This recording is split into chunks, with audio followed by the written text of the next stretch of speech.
श्री स्वामी समर्थ. स्वागत आहे तुमचे सगळ्यांचे माझ्या आर्यवेद ह्या युट्यूब चॅनल वरती. हा माझा पहिला ब्लॉग आहे आणि ह्या ब्लॉग मध्ये मी तुम्हाला दाखवणार आहे उकडीचे मोदक कसे करायचे. आज आहे मंगळवार आणि आज अंगारकी संकष्टी सुद्धा आहे. त्यामुळे मी माझ्या पहिल्या ब्लॉगची सुरुवात हे उकडीच्या मोदकाने करत आहे. तर चला तर मग बघूया आपण उकडीचे मोदक कसे करायचे.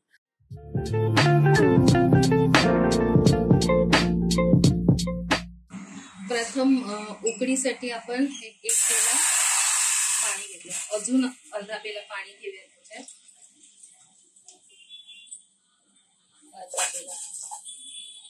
पाणी घातल्यानंतर त्यात थोडंसं चवीपुरतं मीठ घालायचं आहे.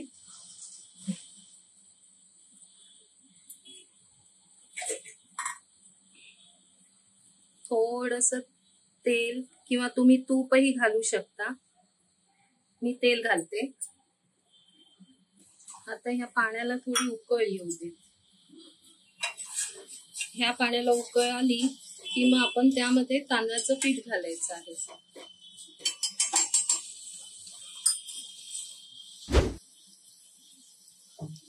पाण्याला उकळ आली आहे. गॅस थोडा कमी करते आणि आता हे मोदकाचं पीठ आहे तांदळाचं ते त्यामध्ये घालू.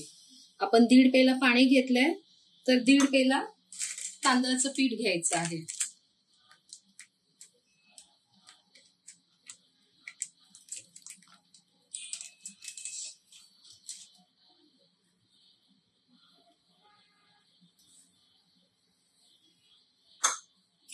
आता हे चांगलं ढवळून घेऊ.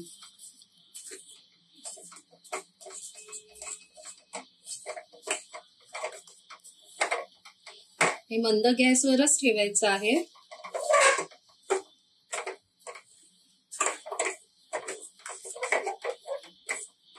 ही आपली उकड तयार आहे.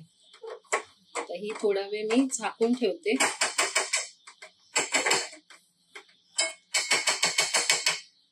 साईडला ठेवते आणि आपण मोदकाचं सारण बनवून घेऊया. त्यासाठी काय काय साहित्य लागेल ते मी तुम्हाला दाखवते.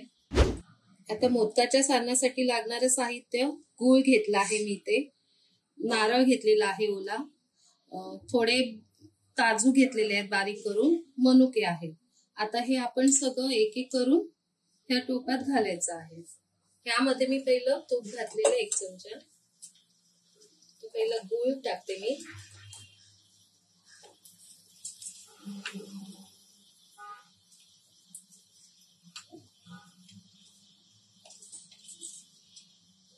गूळ थोडा वितळून घ्यायचा ह्याच्यात.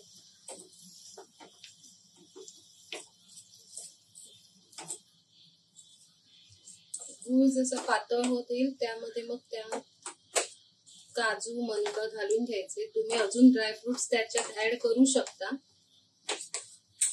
माझ्याकडे काजू आणि मनुकाच होते म्हणून मी काजू आणि मनुकाच टाकते, नाहीतर मी सगळे ड्रायफ्रुट्स घालते त्याच्यात असले की.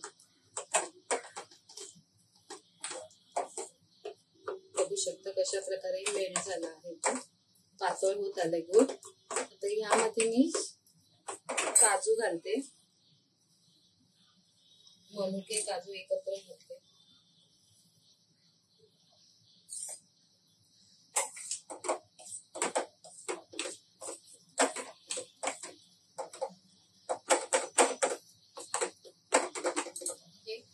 खोबरं घालते.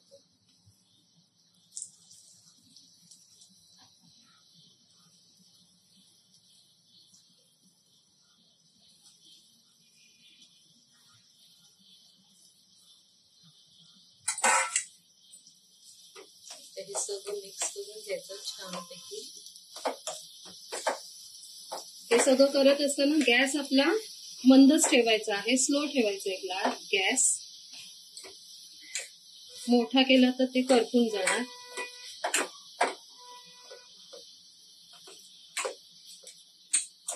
सगळ्यात शेवटी मग आपण ह्यामध्ये वेलची पूड घालायची आहे.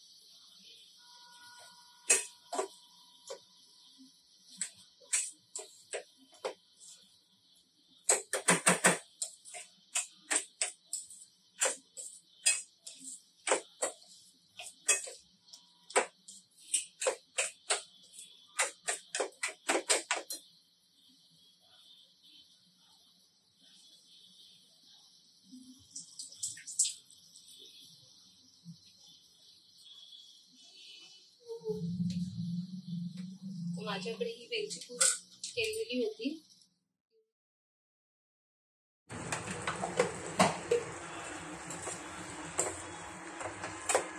वेलची पूड घातल्यामुळे ना सुगंध खूप छान येतो, मस्त सुगंध येतोय सारणाचा.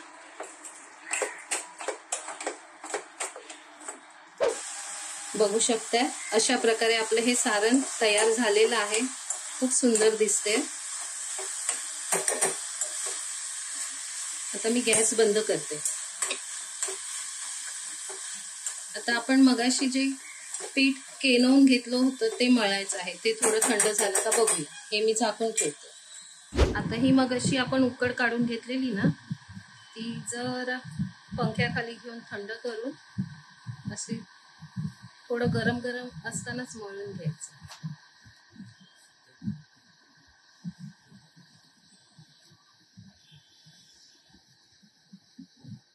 थोडं थंड पाणी घालून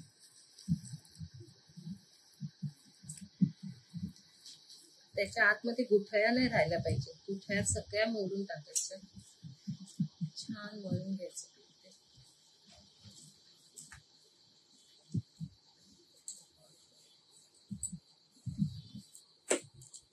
अशा प्रकारे आपलं ही उकडीचं पीठ मळून झालेलं आहे.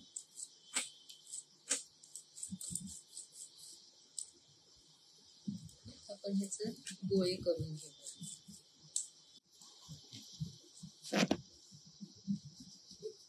अशा प्रकारे गोळे करून घ्यायचे आधी.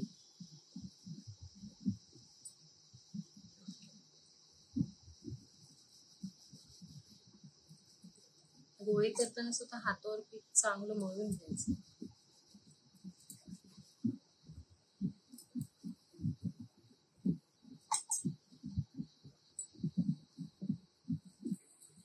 अशा प्रकारे हे गोळे करून घेतले. आता पुढची कृती दाखवते. हे मी सुकं पीठ लावून घेते. सुकं पीठ का लावायचं? त्याने हाताला चिटकत नाही आणि पटापट वळले जातात मोदक. अशी वाटी करून घ्यायची.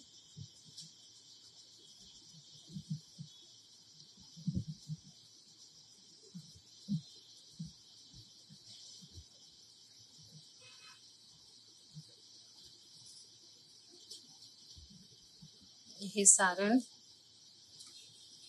ह्यामध्ये भरायचं. ह्या पाकळ्या करून घ्यायच्या बारीक. जितके बारीक कराल,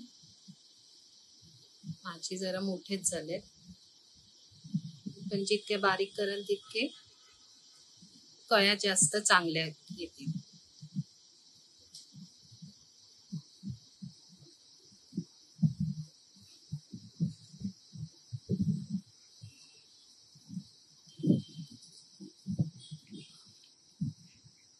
अशा प्रकारे हा आपला मोदक तयार झालाय.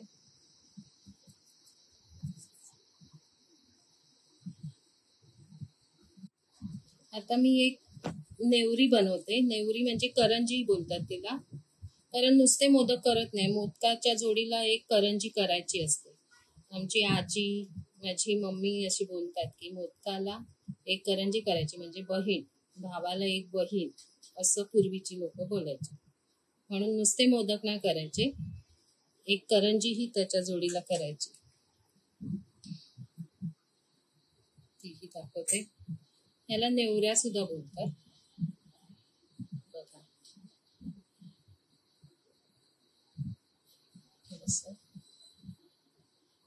दाबून घ्यायचे.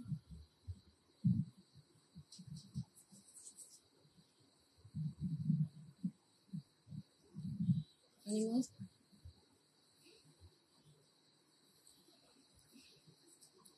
अशी मोडत जायची.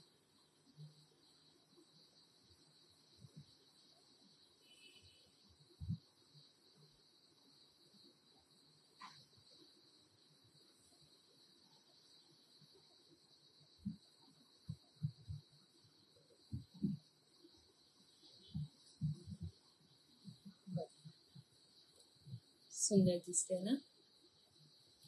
अशा प्रकारे हे आपले मोदक तयार झाले आहेत. आता मी हे उकडायला ठेवते. हे बघा, हे असे मोदक तयार आहेत आपले. आता मी हे उकडायला ठेवते. मंद गॅसवरती 5 मिनिटं उकडत ठेवायचे. हे मी पाणी ठेवलेलं आहे गरम करायला. हे चाळणीत घेतलेत मी मोदक. ही आता चाळण ह्याच्यावरती ठेवते आणि ह्यावरती एक झाकण घालते. गॅस थोडासा अंदाज ठेवते. 5 मिनिटांनी गॅस बंद केला की आपले मोदक तयार उकडीचे. तर अशा प्रकारे आपले तांदळाच्या पिठाचे उकडीचे मोदक तयार आहेत. तुम्हाला कसे वाटले हे माझ्या चॅनलला लाईक, शेअर आणि सबस्क्राईब करून सांगा.